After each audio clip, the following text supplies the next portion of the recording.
우리에게 주시는 하나님의 말씀은 마태복음 22장 1절로 14절까지의 말씀. 오늘이 천국 비유의 몇 번째 시간인가요? 9번째 시간인가? 몰라도 됩니다. 이거는. 우리 한 절씩 교독하도록 하겠습니다. 예수께서 다시 비유로 대답하여 가라사대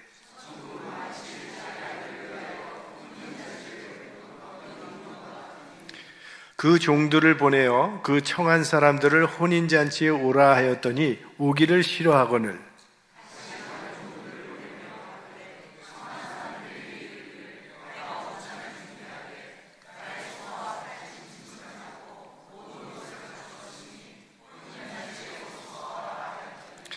저희가 돌아보지도 않고 하나는 자기 밭으로 하나는 자기 상업차로 가고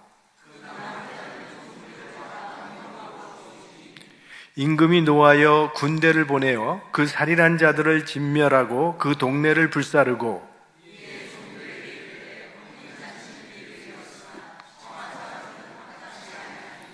사거리 길에 가서 사람을 만나는 대로 혼인잔치에 청하여 오너라 한대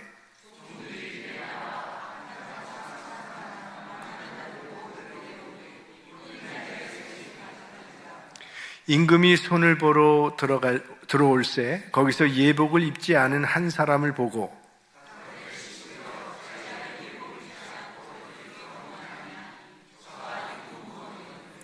임금이 사환들에게 말하되 그 수족을 결박하여 바깥 어두움에 내어 던지라. 거기서 슬피 울며 이를 갈미 있으리라 하니라. 청함을 받은 자는 많되 택함을 입은 자는 적으니라. 아멘. 자, 오늘 비유는 한 임금이 아들을 위해서 혼인잔치를 베풀고 손님을 초대했다고 했습니다. 그런데 초대받은 손님들이 이 핑계에 저 핑계를 대면서 오지를 않았습니다. 여러 번 종을 보내서 간청을 해도 오지를 않고 다 거부했기 때문에 결국은 급기야 왕이 종들을 사거리로 보내서 악한 사람이든 선한 사람이든 가리지 말고 누구든지 다 잔치집을 데리고 와서 채우라는 그런 이야기입니다. 자, 이 비유에 나오는 임금은 하나님을 가리키는 것이고요. 아들은 신랑 대신 예수 그리스도를 가리키는 것이고, 종들은 하나님의 일을 하는 사역자들, 그리고 혼인잔치는 천국, 그리고 마지막으로 초대받은 사람들은 그 당시에는 유대민족들, 그리고 지금은 세상 온 민족을 다 포함하는 그러한 의미를 가지고 있습니다. 자, 그럼 먼저 이 초청하시는 하나님을 좀 생각해 보겠는데요. 하나님께서는 천국 잔치를 준비해 놓고 사람들을 오라고 부르시는 분이라는 그런 말씀이에요. 그런데 사람들은 싫다고 하면서 오지를 않는다는 것입니다. 그러니까 다시 종들을 보내서 이 잔치집의 메뉴까지도 아주 상세하게 알려주면서 간절히 와달라고 초청을 합니다. 이 잔치에 오면은 최고의 스테이크가 준비되어 있으니까 오라고. 살찐소. 그래도 오질 않습니다. 그러자 이제는 길거리로 나가서 누구든지 데리고 와서 이 잔치집을 채우라고 하셨다는 거예요. 이것이 인간을 향한 하나님의 사랑이라는 겁니다. 우리 하나님께서는 절대로 포기하지 못하는 게 있는데 인간을 향한 사랑을 포기하시지 못한다는 거예요. 늘 버림당하는 것은 하나님이신데 버림받아 아파하고 슬퍼하시면서도 버리고 간 이 배신한 인간을 하나님은 끝까지 버리질 못하신다는 거예요. 자식이 부모의 마음을 아프게 해도 부모는 자식을 사랑하는 것을 멈출 수가 없습니다. 우리 구약의 좋은 예가 호세아죠. 호세아는 자기 아내가 자기를 버리고 다른 남자와 함께 살다가 노예로 팔렸다고 그랬습니다. 그런데도 호세아는 그 아내를 버리지 않고 끝까지 사랑하죠. 그래서 아내가 지은 모든 빚을 다 갚아주고 다시 돌아오게 했다는 그런 이야기. 탕자는 재산을 다 탕진하고 거지가 돼서 돌아왔는데도 아버지께서 그 탕자를 다 아들로 영접해 주었다는 그런 이야기입니다. 이건 다 하나님의 사랑의 넓이와 깊이와 폭이 어떠한지를 우리에게 보여주는 그러한 예들입니다. 우리 인간의 사랑은요, 사실은 굉장히 상대적이죠. 날 사랑하는 자, 날 좋아하는 자만 좋아하게 돼 있어요. 우리 한국의 민속음악 아리랑, 참 우리 국내뿐만이 아니라 국외에서도 참 아름다운 음악으로 많은 사랑을 받고 있다고 합니다. 그런데 그 내용을 들여다보세요. 나를 버리고 가시는 님은 심리도 못 가서 발병 난다. 그러니까 나를 버리고 가면 발가락에 병이라도 났으면 좋겠다는 그런 고약한 심보가 들어있는 그런 가사잖아요. 그러니까 인간의 사랑은 남녀의 애정관계라도 사실은 굉장히 이기적이라는 거죠. 그렇게 사랑을 아름답게 나눴으면서도 마지막에는 원망하는 그것이 인간의 사랑이라고 얘기하는 거죠. 만일 하나님이 그런 식으로 우리를 사랑하신다면요, 우리 가운데 그 누구도 하나님의 사랑의 대상이 될 수는 없을 것입니다. 왜? 우리는 늘 주님을 배반하니까.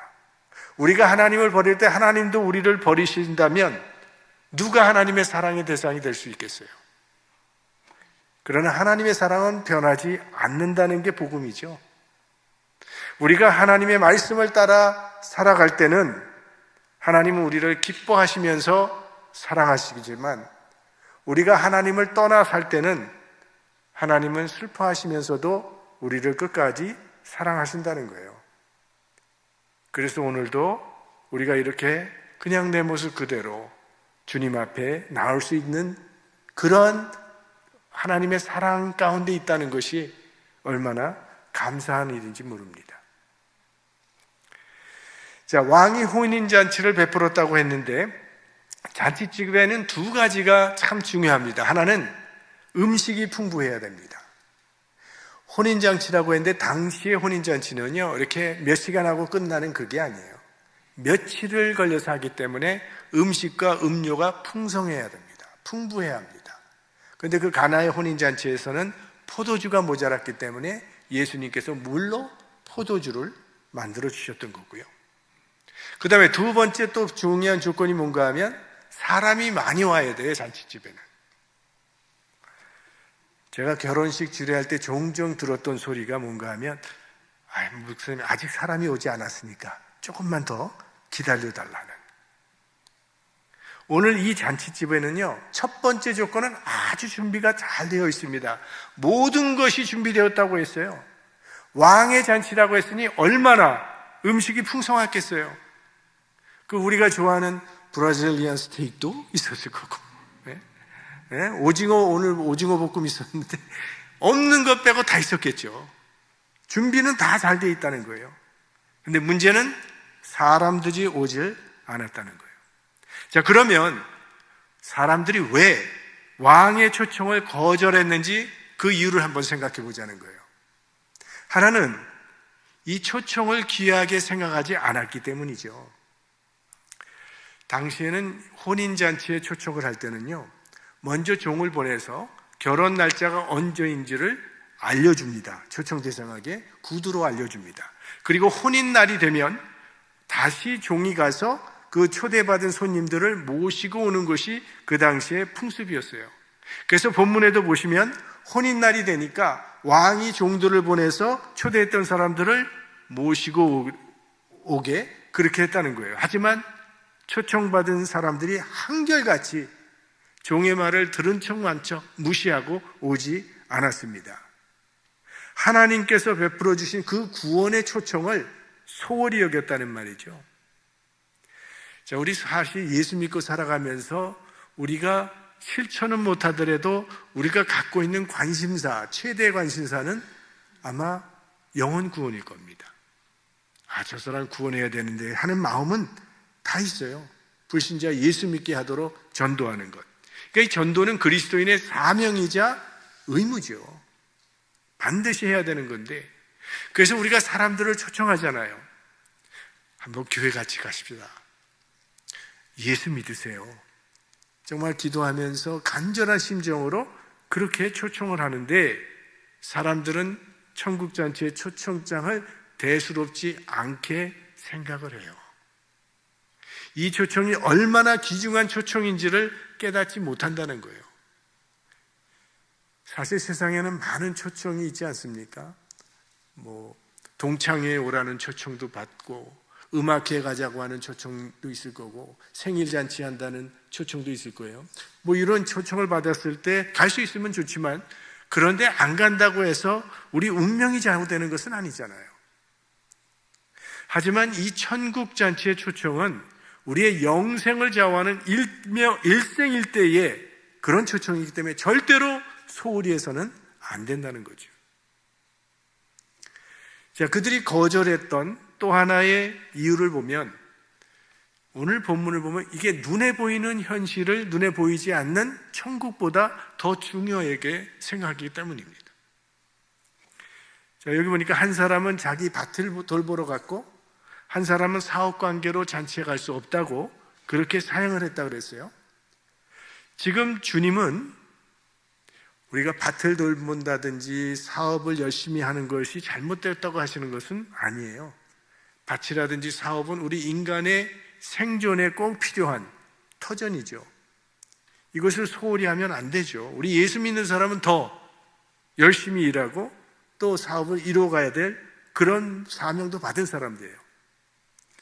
근데 무엇이 문제인가 하면 우선순위가 문제였다는 거예요. 우리가 생존을 위해서 필요한 것을 하는 일이지만, 이 비유에 나오는 사람들을 보면 이 사람들은 거의 삶의 궁극적인 목적을 거기에 두고 살아가는 사람들이었다는 것이 문제입니다. 그러니까 하나님보다 하나님이 주신 것들을 더 중요하게 생각하고 있었다는 것이 이 사람들의 문제예요.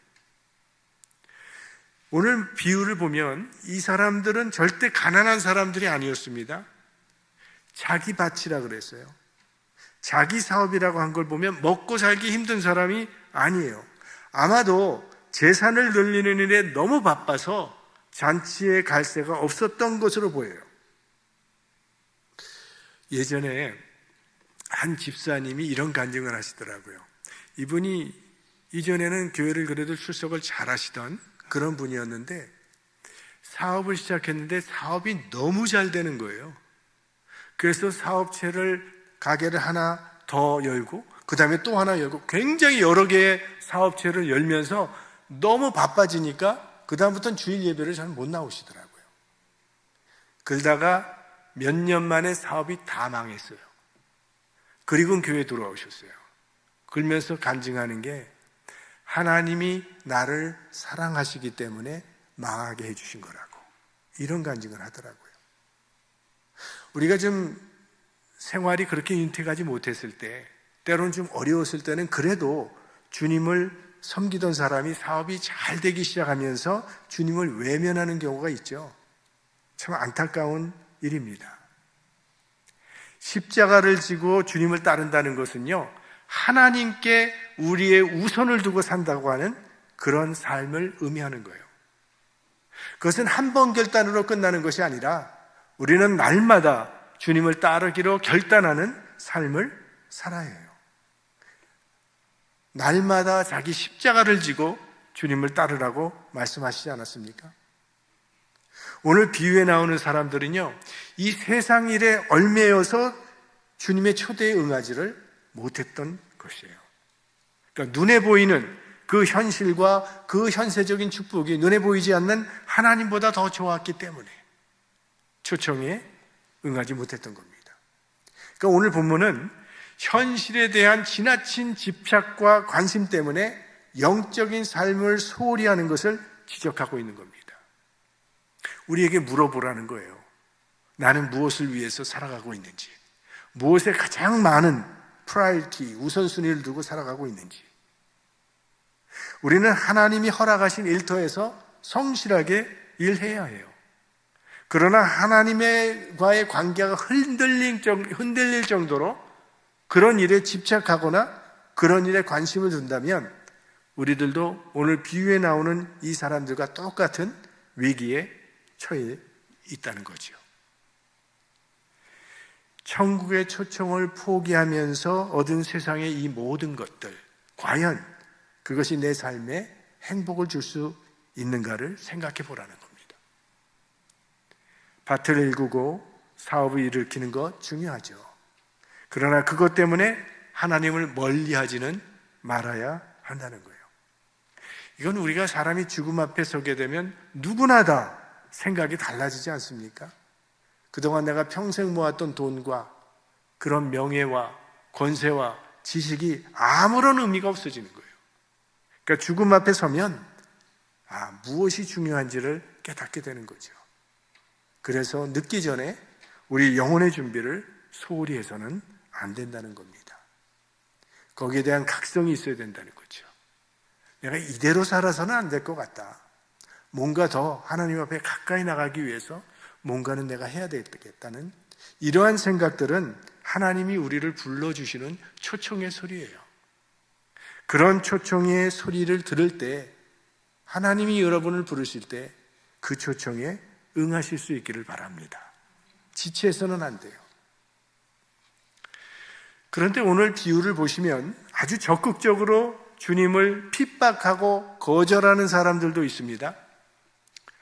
이 중에 어떤 이들은 왕이 보낸 종들을 모욕하고 죽였다고 했어요.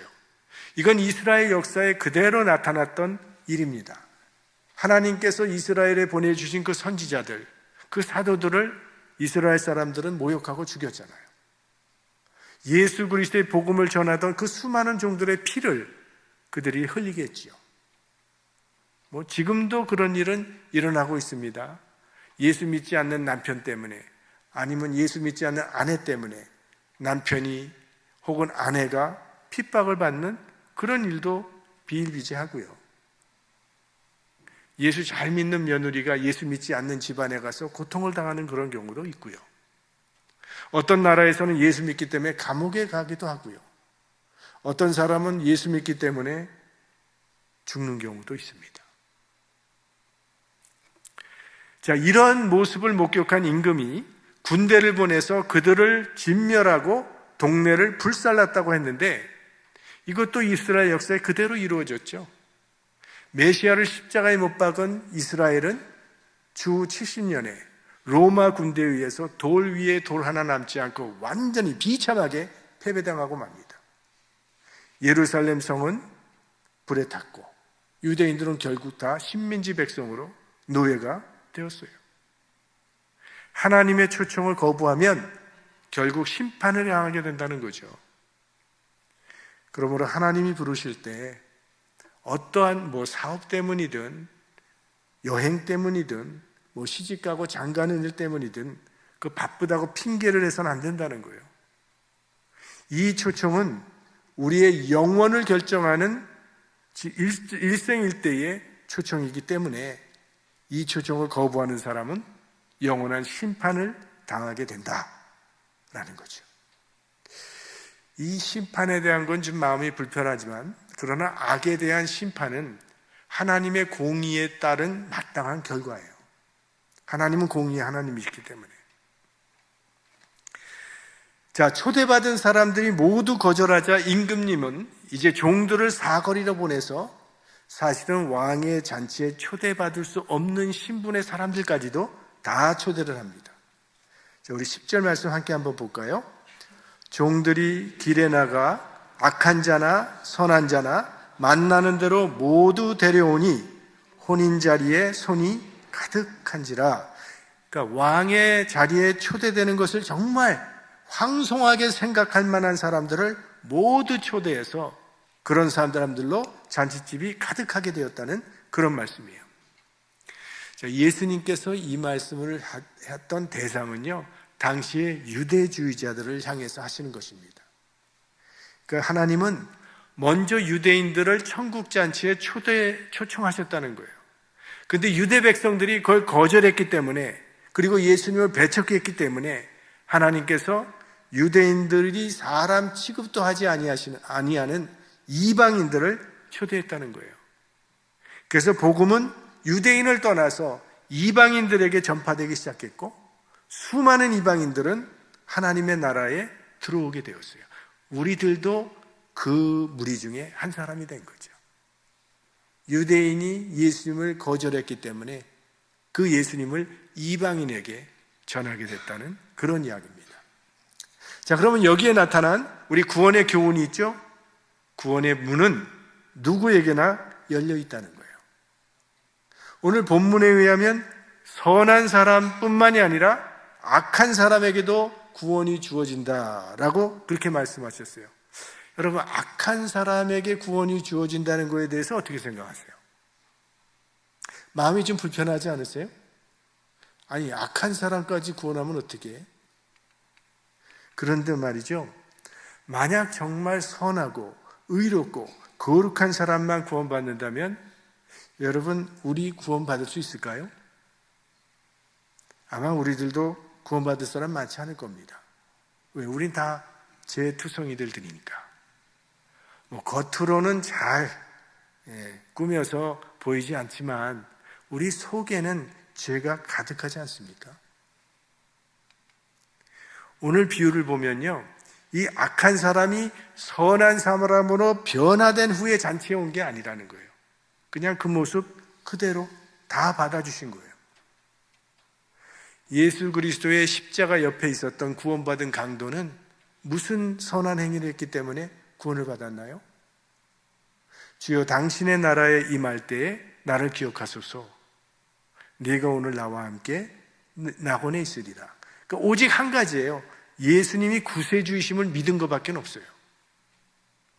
십자가에 달린 예수, 그 예수를 구주로 믿은 순간 모든 죄가 사함받고 구원이 임했던 거죠. 그러니까 천국에는 착한 자도 있을 거고 악한 자도 있을 거고 부자도 있을 거고 가난한 자도 있을 거고 창녀도 거기에 있고 사기꾼도 거기에 있다는 거예요. 그러니까 지금은 사거리에 나가서 누구든지 만나는 사람마다 모두 잔치에 청하는 그런 시기를 우리가 살고 있다는 그런 얘기죠. 누구든지 초청을 받아들이게만 하면 된다는 거죠. 왜? 모든 준비는 하나님이 다 갖춰 놓으셨으니까 그저 우리는 오라 할 때 가기만 하면 된다는 거예요. 그러니까 천국은 누구든지 갈 수 있어요. 부자도 갈 수 있고요, 가난한 자도 갈 수 있고요, 지위가 높은 사람도 갈 수 있고 지위가 낮은 사람도 갈 수 있어요. 교육을 많이 받은 사람도 교육을 적게 받은 사람도 다 갈 수 있고 누구나 아무나 갈 수 있는 곳이 천국입니다. 그런데 한 가지 주의할 점은 아무나 갈 수는 있지만 아무렇게나 갈 수는 없다는 거예요. 합당한 예복이 있어야 갈 수 있다는 겁니다.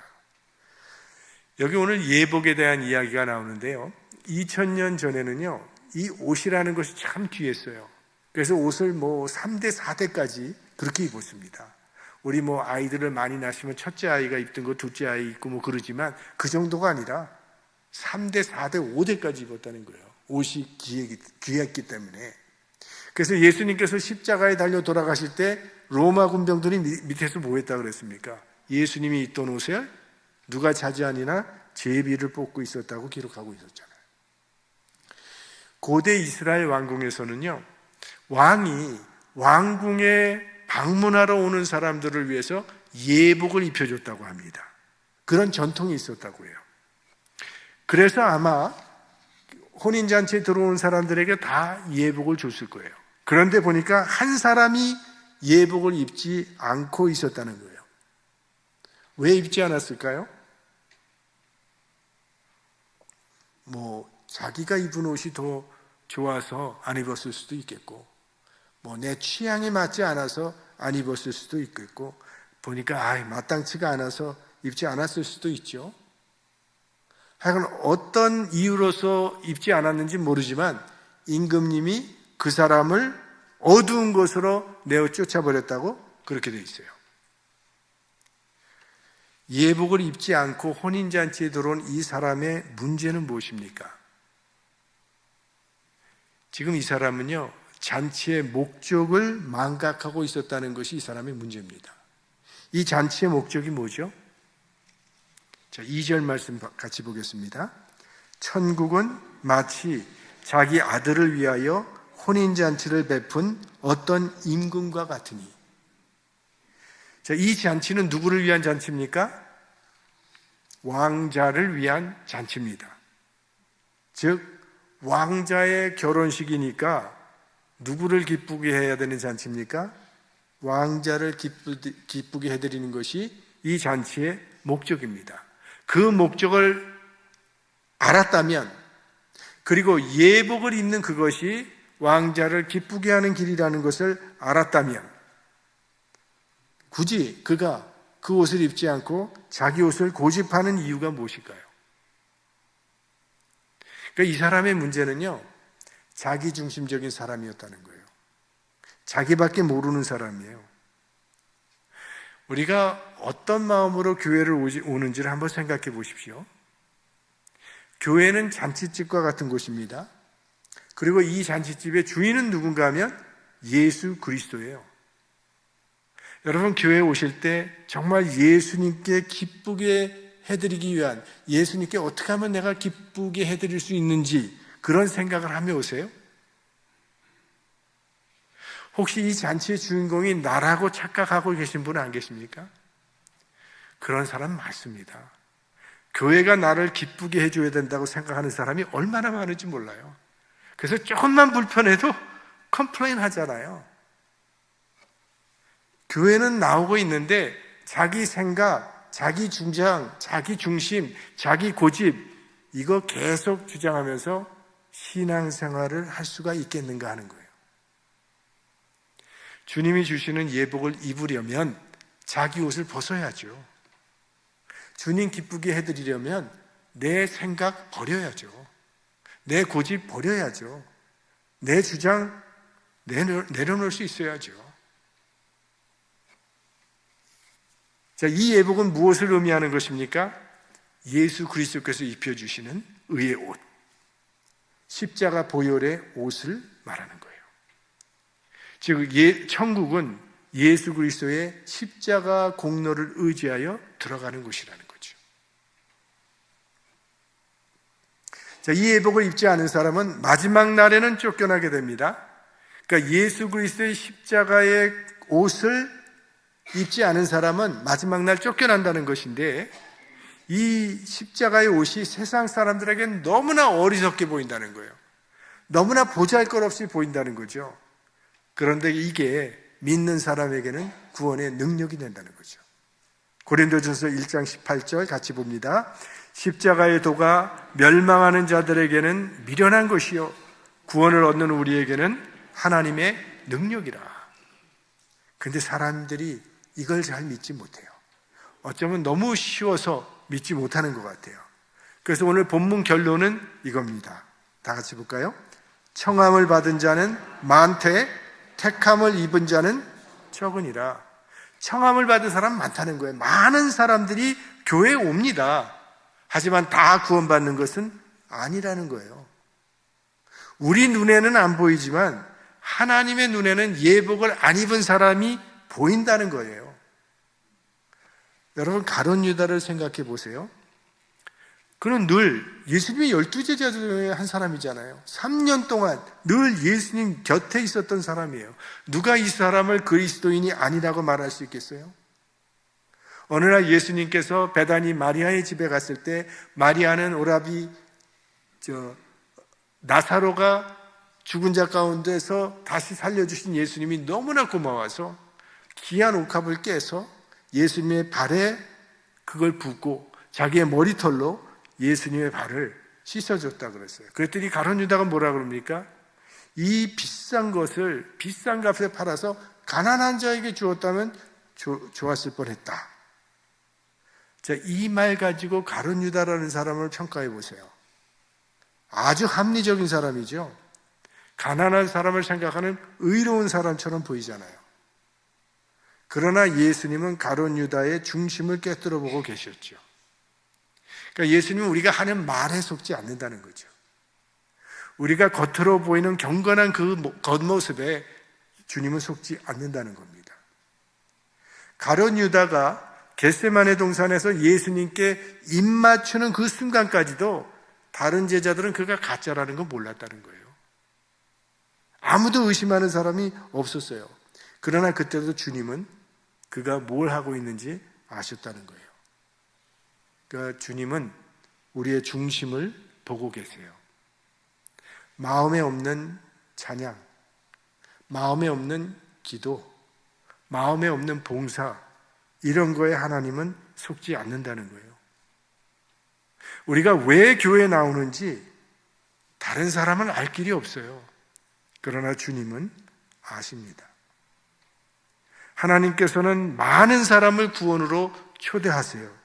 그러나 초대받았다고 해서 다 하나님의 나라에 들어가는 것은 아닙니다. 예복을 입지 않은 사람처럼 형식적으로 하는 신앙생활, 종교인, 이런 사람들은 하나님의 나라에 합당치 않다고 이야기하고 계신 거예요. 참 오늘 이 비유는 좀 우리의 마음을 무겁게 하는 그런 비유인데요. 우리 모두 중심으로 예수 그리스도의 십자가로 옷을 입고 주님을 따르는 정말 초대만 받은 것이 아니라 택함을 받은 사람이 되어서 하나님의 나라에 들어갈 수 있는 축복을 우리 모두 받게 되기를 주님의 이름으로 축원합니다.